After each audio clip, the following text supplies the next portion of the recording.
সম্মানিত ভিউয়ার্স, আসসালামু আলাইকুম। মানিকগঞ্জ সিঙ্গার থেকে আমি মুনির আপনাদের জানাই স্বাগতম। আমার নতুন চ্যানেল মুনির ইটস ব্র্যান্ড এর পক্ষ থেকে সবাইকে জানাই স্বাগতম। এবারে ভিডিও কৃষকের মুখে চমক হাসি, কারণ মাঠে ধান এখন গোলায় ওঠার পালা।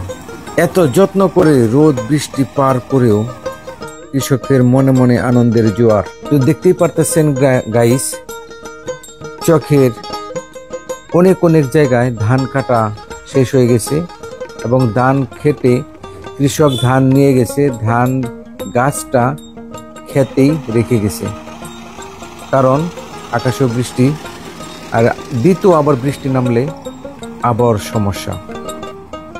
তো দেখতে পাচ্ছেন গাইস, চকের ভিতরে মেশিন আছে এরকম 4-5টা, যার কারণে 3 থেকে 4 দিন 5 দিনের মধ্যে সম্পূর্ণ ধান কাটা শেষ হয়ে যাবে।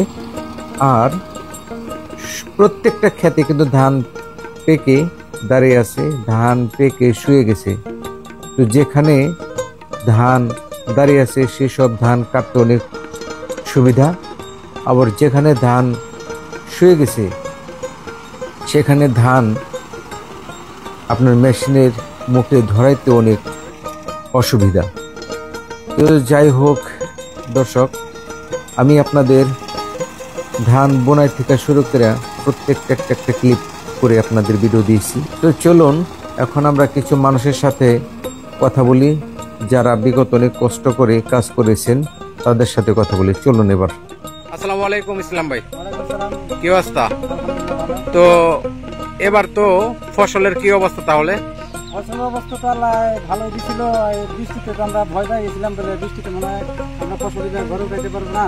তাহলে তো আল্লাহ অনেক রোদ দিচ্ছে, এই জন্য আমরা মেশিন ধান কাটায় ঘরে নিতেছি। পুরুষের কথা আমাদের অনেক ভাই, মানে এই 1400-1500 টাকা পাত লাগায় পুরো, আর আমাদের দেশি পুরোতে 1000-1200। এখন কি আমাদের দেশের, মানে আমাদের দেশের যে পরত, এই পরত এখন পাওয়া যায় নাকি? পাওয়া যায় খুব কম কম। আর যে বাইরে থেকে যে পরত গুলো আসে, যেমন পাবনা, সিরাজগঞ্জ, দিনাজপুর, ওই সব যে লোকগুলো আসে, তাদের রেট কি রকম? তাদের রেট 1300-1400 টাকা রেট। এই জন্য আমরা হতাশ হয়ে গেছিলাম, মানে হতাশ হয়ে যাওয়ার পরে তোকে মেশিন নামাই দিচ্ছি, কারণ এত 1200 টাকা করে দাম বিক্রি করা হয়, 1400 টাকার পুরো নেওয়া হয়, তাহলে তো আমাদের সব ফসল তো খেতে রেখে দেওয়া যায়। হ্যাঁ, এই জন্য আমরা মেশিন এনে অনেক কাটা খেতে যাইকে আমাদের দাম কোনো মতো বাঁচতেছি। এখন তো বর্তমানে মনে হয় মেশিন এখন কিভাবে, কত টাকা কেমনি কি মেশিন কাজ করায়? যেটা আইলে শুয়ে পড়ে গেছে সেটা হলো 5000 টাকা পাখি, আর এমনি খারাপা 4000 টাকা পাখি দিতেছে। তারপর আমাকে অনেক বাঁচাবে, অনেক বাঁচারি। আর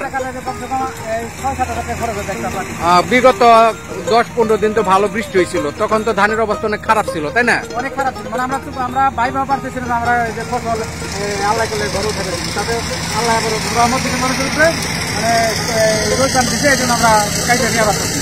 আচ্ছা, যে পরিমাণ এখন কাজ চলতেছে আমাদের পশ্চিম চক, এটা হলো মানিকগঞ্জ সিঙ্গার 4 গ্রাম পশ্চিম চক, ওনার চক, এখানে যার কয়দিন কাজ করলে পুরা চকের ধান কাটা শেষ হয়ে যাবে? আমরা যেভাবে কাটতেছি মেশিন দিয়ে কাটে, আর এই 4 থেকে 5 দিন কাটলে আমাদের চক পুরোটা শেষ হয়ে যাবে। তো এবার কয় পাখি আপনি চাষ করছেন? আমার একটা প্রজেক্ট ছিল, এই প্রজেক্টে ধান 7-8 পাখি জায়গা, হ্যাঁ, একটা প্রজেক্ট।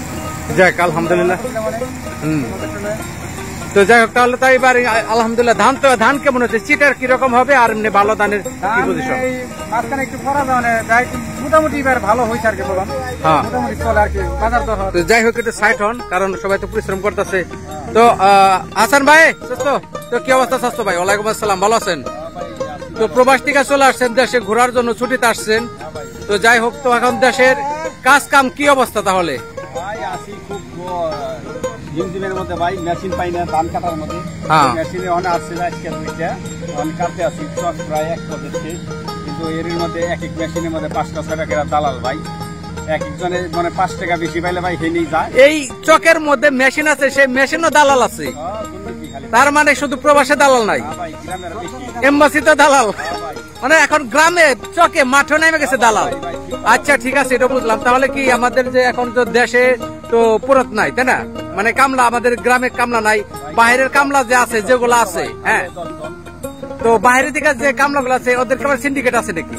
ওদেরও সিন্ডিকেট, মনে করেন মেশিন ছিল না ওই সময়, 1600-1500 এরকম করে এক এক দিন মনে করেন হাজিরা কাজ করছে।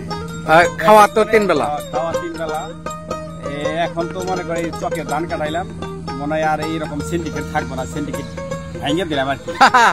যাই, এখন মানে ধান কাটার পর এখন এখানে কি অন্য কিছু চাষ করা হবে নাকি? এখানে যদি বৃষ্টি না হয় তাহলে ভালো ধান চাষ করা হবে, আর যদি বৃষ্টি মিষ্টি হয়ে ক্ষেত বেড়ে যায় তাহলে ক্ষেত প্রতিকে থাকবে। প্রত্যেকে থাকবে। তো এবার তো বৃষ্টি হওয়ার কারণে তো অনেক সমস্যা হয়েছে, তাই না? তো সমস্যাটা যাক আল্লাহ তাআলা রহমত করছে, যেহেতু অনেক 2-3 দিন আল্লাহ অনেক রহমত করছে, কারণ ঈদের আগে থেকে, ঈদের দিন থেকে একটা হালকা গুড়ানি হলেও অনেকটা ভালো সময় গেছে, আর অনেক রোদ। তো আগে প্রায় 5-6 দিন আগে মনে হয় যে ক্ষেতের মধ্যে পানি ছিল।